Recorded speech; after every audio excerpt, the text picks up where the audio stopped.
History, an ever-kept process of events that span throughout the years and transcend into legacy. Every day is a part of history. Every hour, every minute, and every second, and every bit of time one has here. So much happens that if something is to be remembered, it must be recorded. So let this be a record of the events that have transpired throughout bitcraft's history, preceding any buildings being made or any fish being caught, before anyone had even officially played bitcraft.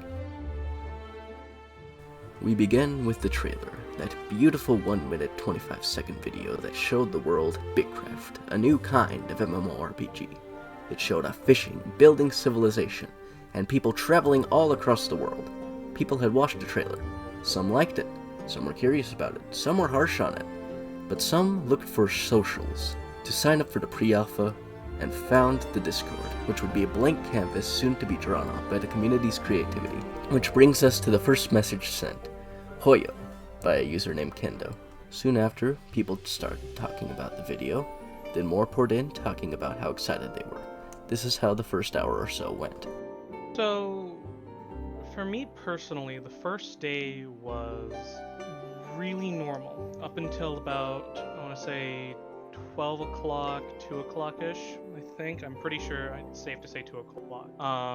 That I came across a video on my dash from IGN talking about a new MMO that was just announced, bitcraft Online, and the trailer had, wonderful music, animation that, I watched again and again, and I then came across the link to the Discord, and from there I was put in with about up to 5,000 people.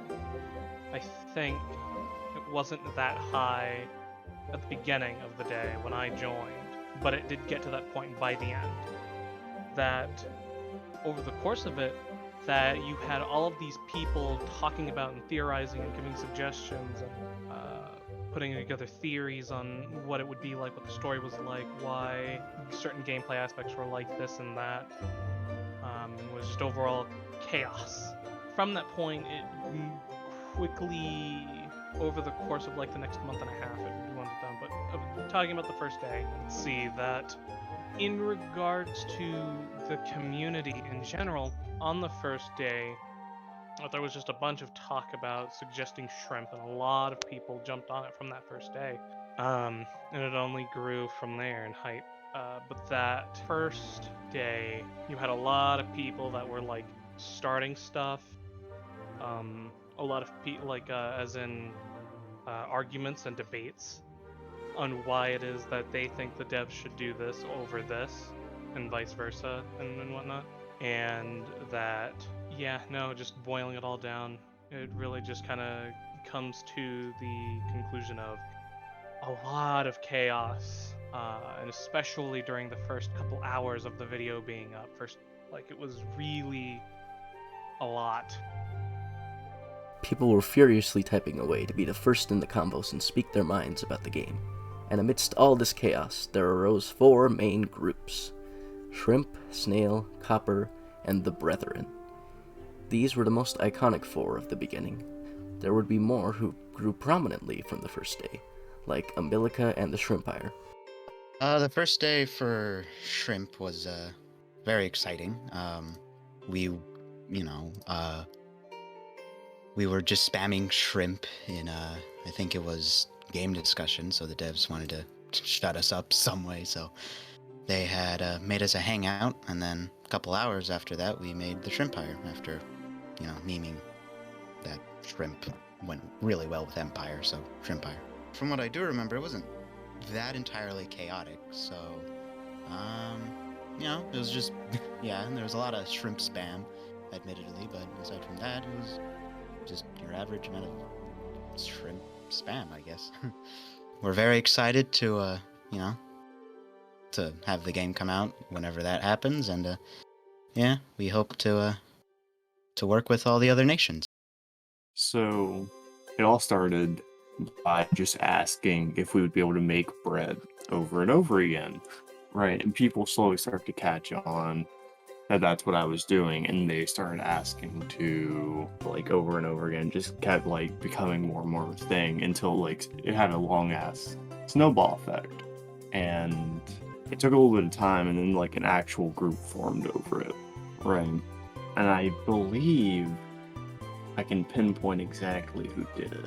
Yeah, it was Joss and Talix and Flaming Fitzy, who originally, like, started, I'm gonna call it a cult, because it's basically what it is, and, like, made the Discord server and everything, and, like, formulated all of it, and I was more along for the ride than anything as, like, a side helper. So yeah, that was really, like, what the first day was, because I think it was the day that, like, the Discord, like, opened up, and, like, the alpha test opened up, that all, like, happened. It was very chaotic, yes. Something I find very interesting about, like, the Brethren is that it was never really, like, a formulated, like, government. Like, sure, like, I'm technically, like, the Bread King, but it was more like a self-ruling thing, where, like, a lot of people got together and they shared their ideas, and it just slowly snowballed. There were a lot of jokes about, like, a communist, like, government, but there were never any plans to, like, actually, like, formulate, like, an HQ or, like, a big city over it, just because it wasn't in our nature to do that, I guess. But, like, my name, Bonebread, I had that before, like, that came out, so we, like, made plans to, like, make bone marrow bread.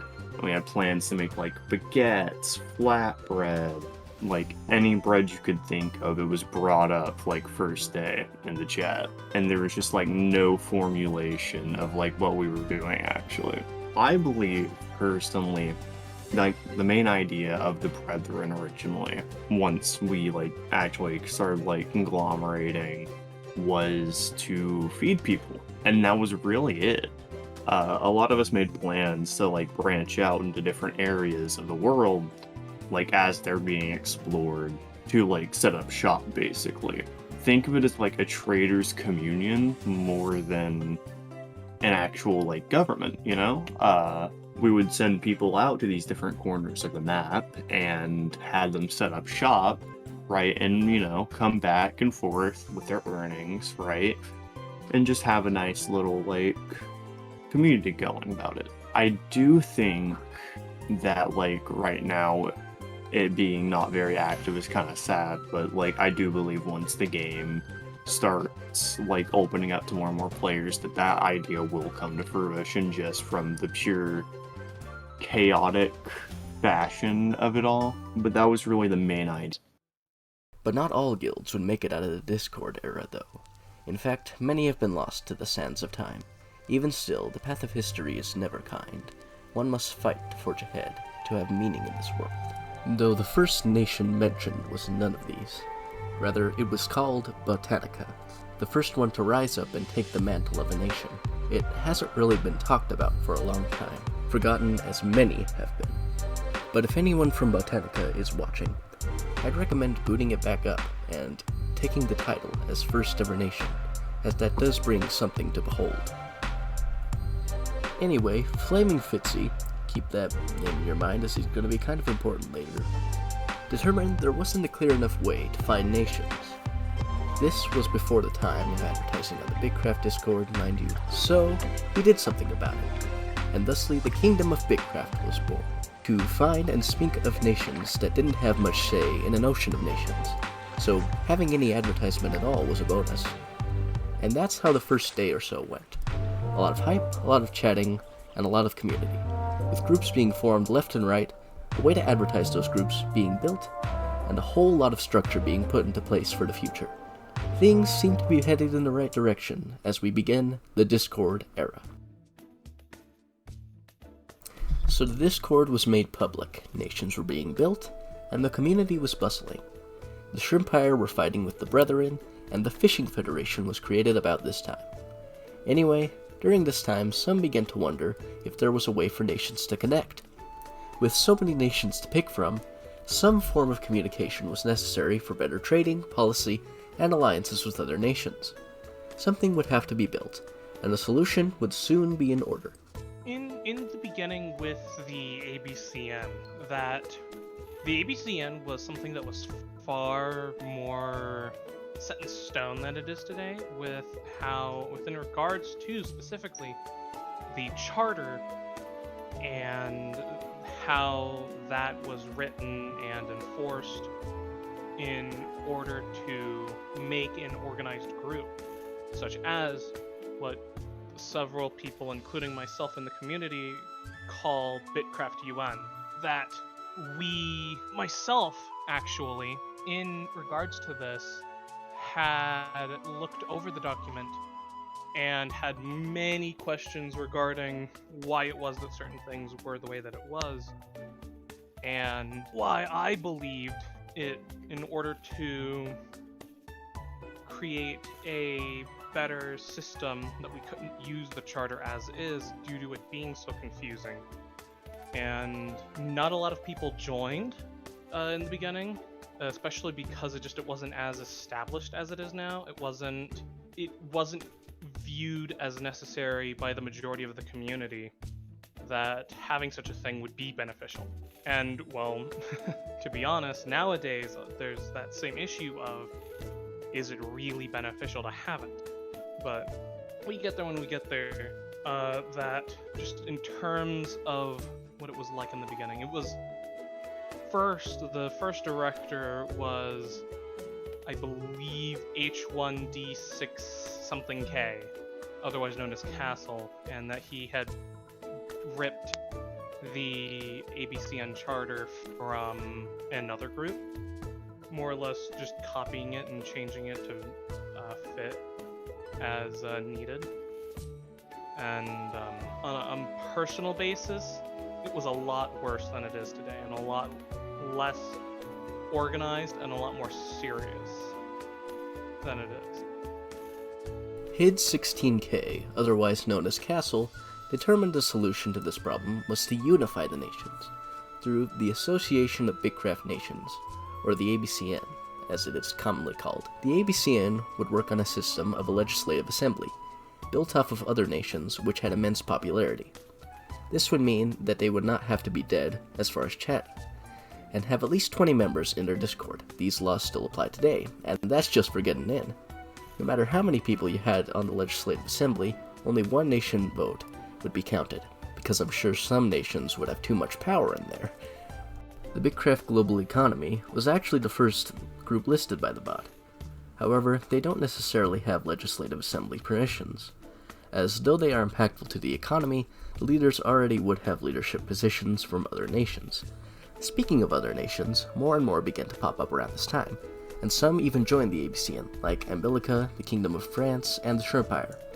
Of course there were others, but they've been long forgotten to time.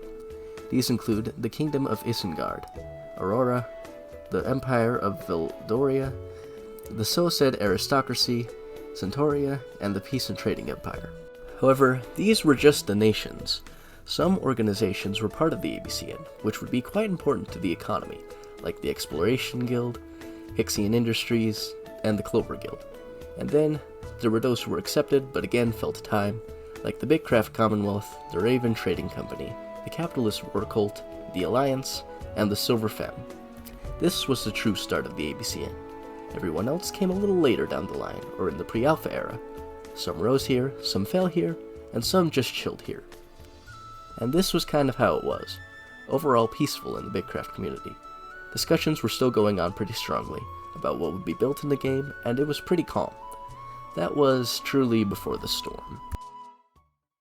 The Bitcraft community seemed relatively calm by this point.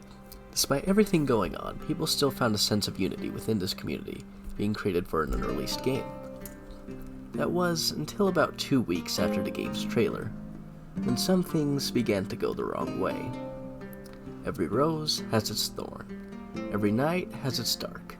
Every Kweebec corner has its trork, and for Bitcraft they had just the guy. The first figure who would be prominently disliked for quite a few reasons actually. Not necessarily evil reasons, but stuff that could tick people off enough to get him banned, and that would be no easy feat on the Bitcraft Discord. In any case, this is the tale of the most notorious troll that came from the Bitcraft community, Lucius. So regarding Lucius, at the time that it took place, I was a member of Umbilica, and that whole first couple months really blends together. But I do remember that I had my personal group was up and running near this point, and that I had joined several groups myself, and that this topic of Lucius kind of kept pervading. And yeah, no, I do think that I was officially Umbilican, and the issue of Lucius was brought up in the server, and that's really the first part of when we as a community gathered together in the ABCN to make a decision regarding the situation. In that, we just decided to not let Lucius continue to do that and just ignore Lucius, and to prevent Lucius himself or themselves to be in servers that are part of the community. So, but that in my own personal looking into things, personal investigation, I simply figured out that Lucius was not somebody who knew what they were doing, and that the group that he was in and had made was going through a lot of change because of what was going on. I saw a thing or two about it. A lot is unknown about Lucius, except some actions that took place by him, but we can infer from past messages that there seemed something off about him. Speaking of taking over the bitcraft world in quite an aggressive manner, so it would seem, but that was relatively harmless. Suspicion was not definitive proof of anything, so then why is he regarded as such a hated figure? Well, it all seems to centralize to spam invites he sent out for his server, the Lincoln Access. Some people didn't like sudden invites being put into their DMs for some random bitcraft guild. This may be a limited view of the reasons and stuff that Lucius did. I couldn't find any further reasoning because I don't have access to it. It's been lost to time. But still, with his constant DM invites to random people to the point of spam, and his general demeanor, it wasn't a surprise that the community was tired of him, and so he was barred from most of the various nations and even banned on the official bitcraft server. Some people thought it was for impersonating a mod, but we'll never know for sure. There's been a lot that's just lost in this story. He tried ban evading, but that got shut down real quick too. And this was the end of Lucius's time at bitcraft, only to live on in this video and in Cheeb's head rent-free. But why mention such a figure? Why not let him be forgotten by the general community at large, except mentions in passing? To keep on this record of history, no matter what happened in the past, and to give context as to why his name is mentioned around bitcraft and the nations within. The Discord era overall was... the best way that I can describe it is putting it in terms of real-life history. It was much in the same way as people walking the Oregon Trail, or really people coming over on the Mayflower and coming to explore this new land and seeing what it has to offer. Seeing and sticking in places in order to start something up in terms of business or towns or just simple places where communities can grow. That it also, like a lot, comparing both of those, there is a lot of lost history, a lot of stuff that I don't know will ever be found about some groups. Simply because a lot of that information is lost to the sands of time because of how quickly groups grew and also shriveled and died. So, personally, there are some groups who I would like to, and persons specifically, that I do believe have gone AWOL simply because the game isn't what they thought it was, or stuff, and I think that, had good ideas, and had they been able to stick around for longer, they would have made a place for themselves in the community, much like how a lot of the leaders of the groups and myself have. And after that, we move on to a much more exciting point in bitcraft history, the part we are currently in right now. This is the time known as the pre-alpha era.